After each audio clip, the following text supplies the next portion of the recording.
La rubrique dossier du jour reçoit pour vous Dina Mavungo. Elle est déjà sur place. Dina, bienvenue. Merci Judith. C'est un plaisir de vous recevoir une fois encore. Alors, on va parler donc de ces partenariats ou du commerce d'abord intra-africain. Revenons-y pour savoir combien représente-t-il en termes de pourcentage du commerce total du continent africain.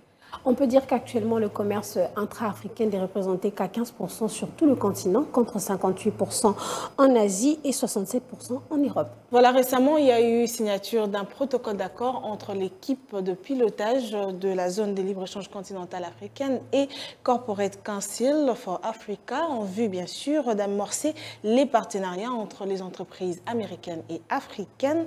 Quels sont les objectifs et à quoi consiste donc ce protocole d'accord? On peut dire aujourd'hui que la SLECAF constitue une lueur d'espoir pour les entreprises et des opportunités significatives sur tous les continents. Alors l'objectif clé poursuivi à travers ce protocole d'accord vise donc à accroître le soutien et l'implication du secteur privé dans la réalisation des objectifs de la SLECAF, tout en renforçant les liens en matière de commerce et investissement entre les continents africains et les États-Unis. Alors s'il faut se baser sur cette conception des choses, en quoi ou qu'est-ce qui constitue l'élément essentiel de ce protocole d'accord? Suivant donc cette conception des choses, le transport et la logistique, la santé, l'agriculture ainsi que l'inclusion des femmes et des jeunes gens dans ce concept constituent l'épine dorsale du dit protocole d'accord. De ce fait, à quoi nous attendre alors après la mise en exergue totale de la zone de libre-échange continentale africaine? La SLECAF, après sa mise en exergue totale, constituera donc à booster plusieurs économies africaines avec à l'actif l'effacement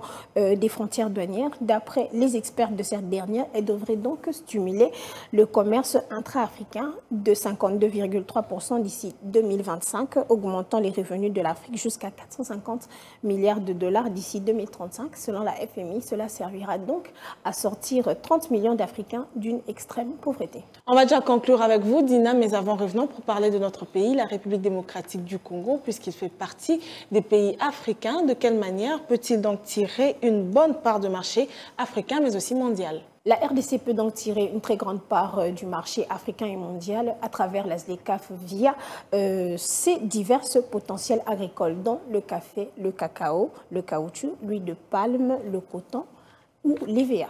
Merci à vous, Dina. C'était un plaisir de vous avoir reçu une fois encore. Alors, il était question de parler aujourd'hui de l'Afrique qui tend vers des partenariats basés sur la SLECAF entre les pays africains et américains. Merci encore pour ce dossier proposé. Merci, Judith.